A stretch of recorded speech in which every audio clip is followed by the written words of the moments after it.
Bonsoir Slimane Zeguidour.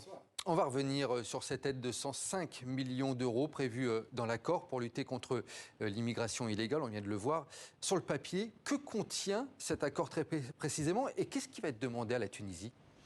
Alors, c'est un accord essentiellement centré sur la question migratoire, mais il a été habillé par des considérations sur les énergies renouvelables, l'environnement, pour la défense des étudiants et des écoles.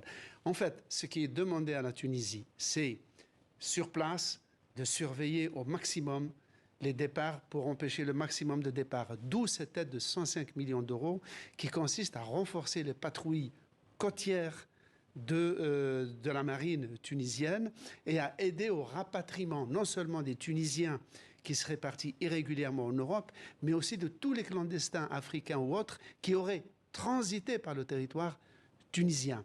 Ce sont des mesures donc de transformer la Tunisie en une sorte de garde frontière pour l'Europe et en même temps de pays de séjour indéfini pour des immigrés qui ne peuvent plus aller en Europe ni retourner chez eux.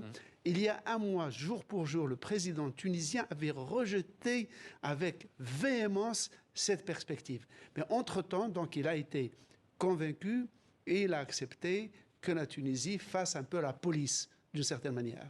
Très rapidement, est-ce que ça va être facile à appliquer sur le terrain, Slimane ? Et cet accord a été présenté comme quelque chose d'historique. En fait, ce n'est que le énième des énièmes accords.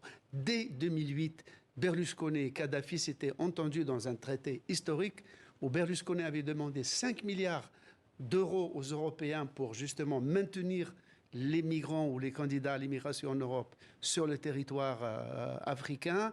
C'est la même somme d'ailleurs que l'Europe donne à la Turquie pour garder les immigrants syriens. Mais en fait, pour pouvoir rapatrier des immigrés irréguliers, il faudrait être sûr de leur nationalité pour que l'État mère puisse les recueillir. Or, s'ils brûlent leurs papiers, et c'est ce qu'ils font tous, il sera matériellement impossible de les expulser. Et comme ils seront sous la protection du droit international, eh bien, ils seront condamnés à une espèce de no man's land dans un état d'apesanteur juridique, soit en Italie, soit en France ou en Espagne. L'éclairage de Slimane Zeguidour. Merci Slimane.